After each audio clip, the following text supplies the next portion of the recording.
ओम मनोजवं मारुतुल्यवेगं जितेन्द्रियं बुद्धिमतां वरिष्ठं वातात्मजं वानरयूथमुख्यं श्रीरामदूतं शरणं प्रपद्ये। धनु राशि वालों के लिए 16 दिसंबर के दिन एक महत्वपूर्ण परिवर्तन का योग बन रहा है। सूर्य महाराज आपकी राशि में प्रवेश करने की योग बना रहे हैं और यह सूर्य का परिवर्तन आपकी राशि के दृष्टिकोण से देखा जाए तो बहुत महत्वपूर्ण है आपके लिए। लग्न में प्रवेश कर रहा है, आपकी राशि में प्रवेश कर रहे हैं सूर्य महाराज। 12वें भाव से निकलकर लग्न में आते दिखाई दे रहे हैं और ये आपके लिए खास तौर पर आपके सम्मान में, एक आपके तेज में कई प्रकार से बड़ा अच्छा योग बनाते दिखाई दे रहे हैं। सबसे अच्छी बात इस बार सूर्य के परिवर्तन के साथ ये हो रही है कि बृहस्पति की राशि में, और बृहस्पति आपकी राशि से बिल्कुल सम्मुख बैठे हुए उनके समक्ष हैं और ये सबसे बढ़िया है। आमतौर पे खरमास होता है, धनु राशि में जब सूर्य प्रवेश करते हैं तो खरमास माना जाता है, लेकिन खरमास के दौरान इस बार बृहस्पति का ये परिवर्तन इस प्रकार का है कि बिल्कुल सामने बृहस्पति महाराज अपना वरद हस्त लेके बैठे हुए हैं। सूर्य कमज़ोर हो जाते हैं, लेकिन आपकी राशि के दृष्टिकोण से हमें दिखाई देता है कि ये समय अपने शौर्य को दिखाने का है, ये समय आपके प्रभाव को बढ़ाने का दिखाई देता है। बस थोड़ा गुस्से को कंट्रोल करते हुए कार्य करने की ज़रूरत। छोटी छोटी बातों में अपने गुस्से को 7वें आसमान पे ना पहुंचाएं, इस बात का विशेष तौर पे यदि ध्यान रख के कार्य कर लें तो आपके लिए बहुत अच्छा रहेगा। छोटी छोटी बातों में कहीं अननेसेसरी की बात विचार मन में ले आएंगे तो कहीं ना कहीं कष्ट हो सकता है। इसलिए नमक का सेवन कम से कम रविवार के दिन, ये आने वाले पूरे महीने में एक बात ध्यान रखें, क्योंकि सूर्य का ये परिवर्तन जो रात्रि में हुआ है करीब करीब सुबह 4 बजे के आसपास, इसका पुण्य अगले दिन ही बनने वाला है। प्रभाव भी अगले दिन, संक्रांति का योग अगले दिन जो प्रभाव होगा, ये सूर्य कम से कम 1 महीने तक छोटी छोटी बातों में एकदम गुस्सा 8वें आसन में पहुँचा देंगे। सेवा भाव, जितना परोपकार करोगे ना उतना बढ़िया आपके लिए स्थितियों को लाभ देने की स्थिति कर सकता है। एंग्जाइटी को ना बढ़ाना। सूर्य अननेसेसरी नेगेटिव पॉजिटिव दोनों प्रभाव करता है। नेगेटिव क्या करता है कि आमतौर पे सूर्य के साथ जब उदय होते हैं तो क्या होता है, सब बाकी सब चीज़ों को, प्रकाश को अस्त करने का प्रयास करता है, बाकी सबके प्रभाव को अस्त करने का प्रयास करता है। और यही आपकी राशि का प्रभाव भी है कि आपके सामने आकर बहुत सारे लोग जो है वो कहीं ना कहीं डंप हो जाते हैं, फिर उनके मन में ईर्ष्या आ जाती है।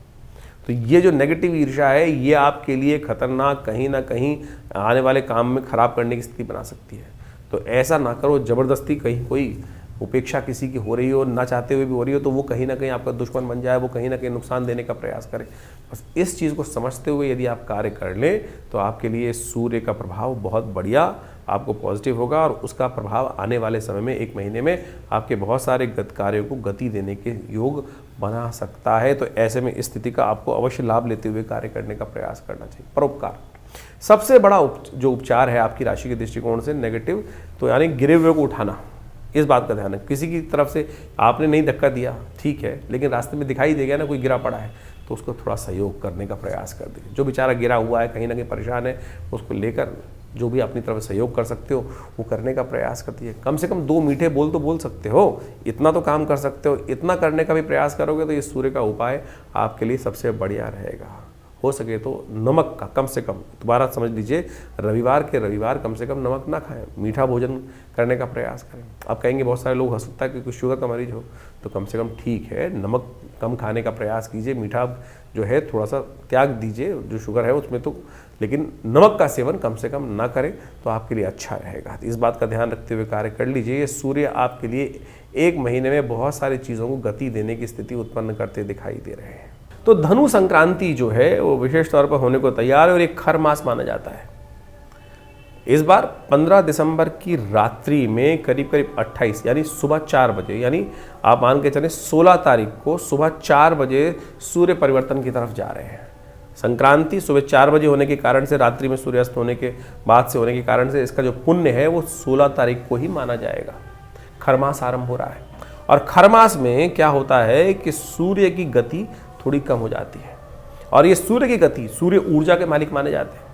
सूर्य ऊर्जा के मालिक माने जाते हैं, संसार को चलाने वाले माने जाते हैं। और जो मीन राशि में और धनु राशि में जब सूर्य आते हैं, बृहस्पति की राशि में है, तो वो कहीं ना कहीं सूर्य की गति को कहीं ना कहीं कम होने के योग बन जाते हैं। लेकिन ऐसे में इस बार जो है वो सूर्य की गति कम नहीं करने देंगे बृहस्पति, क्योंकि बृहस्पति बिल्कुल सम्मुख बैठे हुए हैं सूर्य के, और वो बृहस्पति जो है उनका प्रभाव पूरी तरह से सूर्य पे पड़ता दिखाई दे रहा है। तो ऐसे में आपको अपनी एनर्जी कम नहीं दिखाई देगी, थोड़ी सी एंजाइटी ज़्यादा रहेगी, तो थोड़ा द्वंद्व से फंसते बनना करें, इस बात का ध्यान रखें। बिल्कुल कि सूर्य के बिल्कुल सम्मुख बृहस्पति महाराज अपनी राशि पर पूर्ण दृष्टि डालते दिखाई दे रहे हैं, तो ये खर नेगेटिव नहीं है, खर मास जो है ये पॉजिटिव ही बनता दिखाई दे रहा है। ऐसे में थोड़ा सा नित्यपति उपाय भगवान सूर्य का अवश्य करने का प्रयास करें।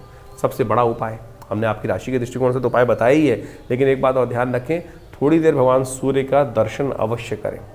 हो सके तो एक तांबे के लोटे में थोड़ा जल लेकर और उसमें एक पीला पुष्प और साथ में थोड़ी सी रोली, लाल रंग की रोली जो मिलती है उसको डाल लीजिए और भगवान सूर्य का दर्शन करते हुए ओम अहे सूर्य सहस्त्रांशो तेजो राशि जगतपते अनुकंपाय माम भक्ता गणर्गम दिवाकरम भास्कराय नमः दिवाकराय नमः सूर्याय नमः, इन्हीं मंत्रों के द्वारा आप भगवान सूर्य को नित्यपति अर्घ देने का प्रयास करें।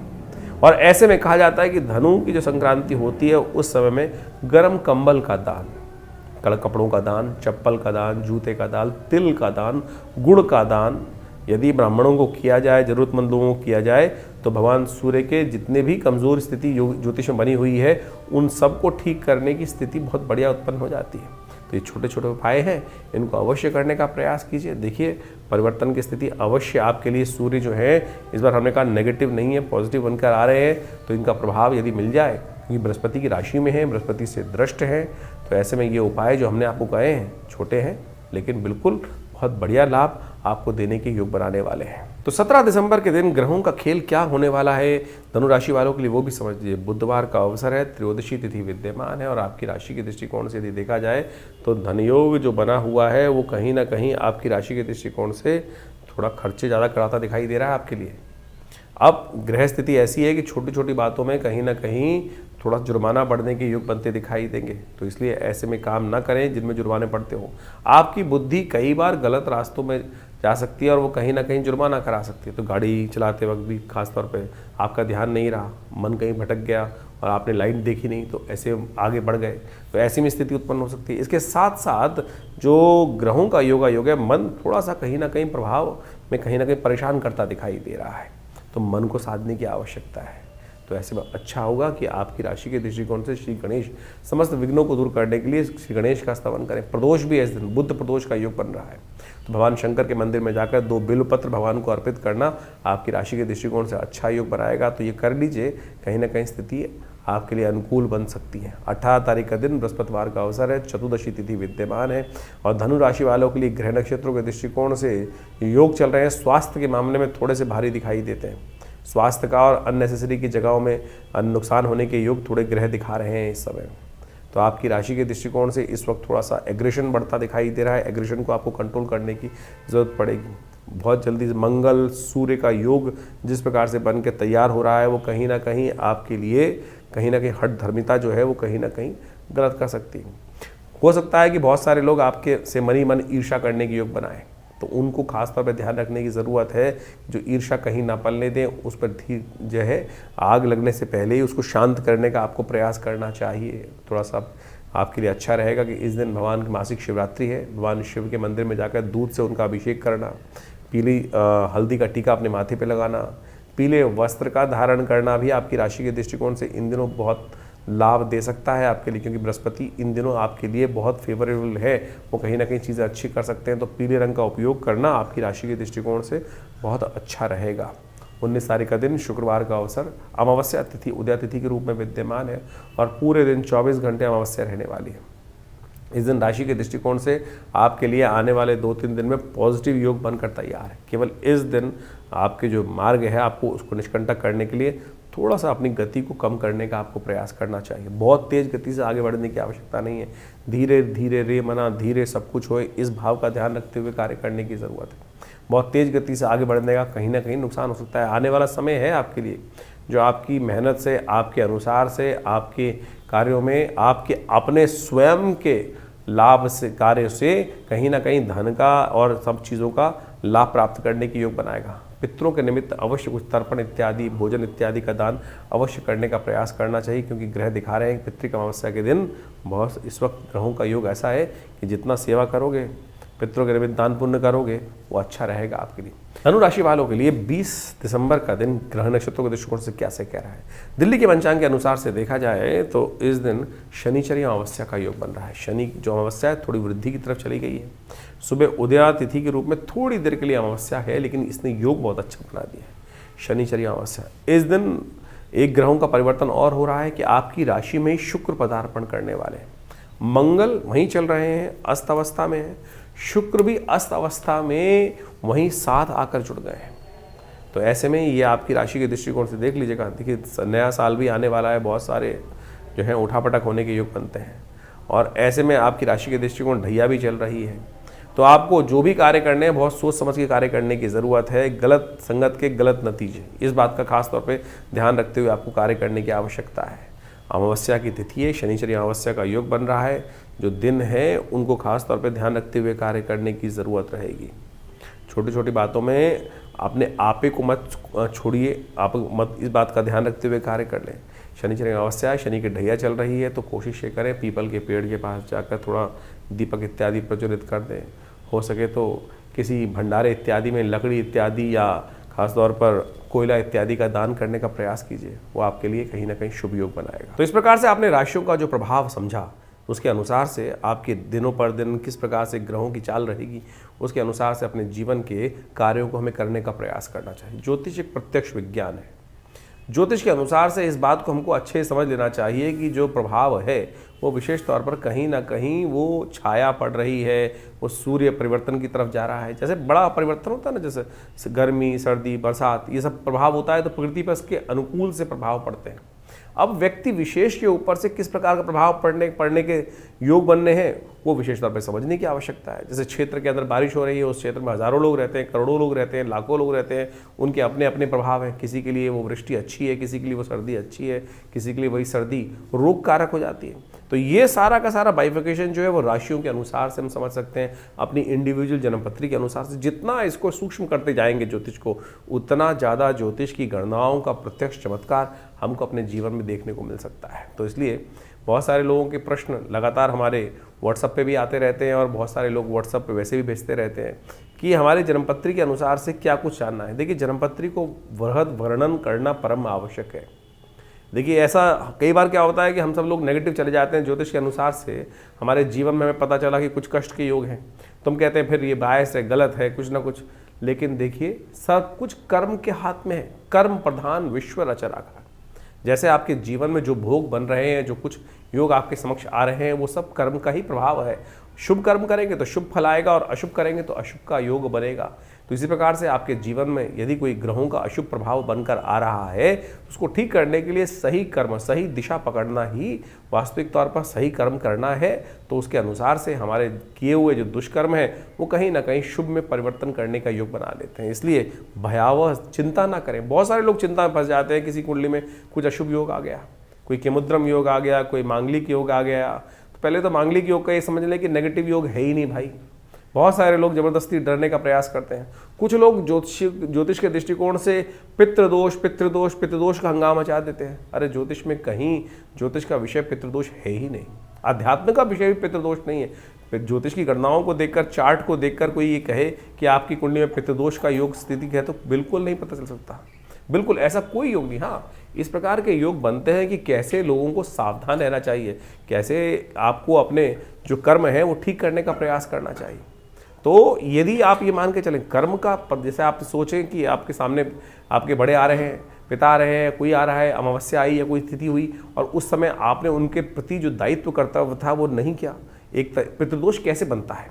आप मान के चलें आपने किसी बुजुर्ग व्यक्ति को कुछ उल्टा सीधा कह दिया और उसके मन से कुछ परेशानी हुई, तो आप समझें ये ऋण आप पे चढ़ गया, कर्म का दोष आपके जीवन में हो गया। और यही वास्तविक तौर पर जो कुछ दोष हैं वो बनते हैं। और ये कुंडली के अनुसार से बोलना कि भाई आपकी कुंडली में तो पितृदोष का योग बना हुआ है, तो ये बिल्कुल गलत है, फालतू की बात है। तो आप अपने कर्म को सुधारने का प्रयास करें, सही दिशाओं में कार्य करने का प्रयास करें, और जो कुछ कार्य हम आपको बता रहे हैं, आपकी राशि के अनुसार से योग बन रहे हैं, आपकी जन्मपत्री के अनुसार से योग बन रहे हैं, उनको करके तो देखिए। हमने प्रत्यक्ष चमत्कार एक नहीं हज़ारों बार देखे, हज़ारों बार देखे हैं, और बहुत ज़बरदस्त तरीके से जीवन के कष्ट दूर होने के योग बनते हैं। तो इसलिए अपने कर्म को सुधार कर सही दिशा पकड़ें, जन्मपत्री को समझने का प्रयास करें। बहुत सारे लोग कहते हैं हमारे पास जन्मपत्री नहीं है, हमारे को राशि ही नहीं पता है।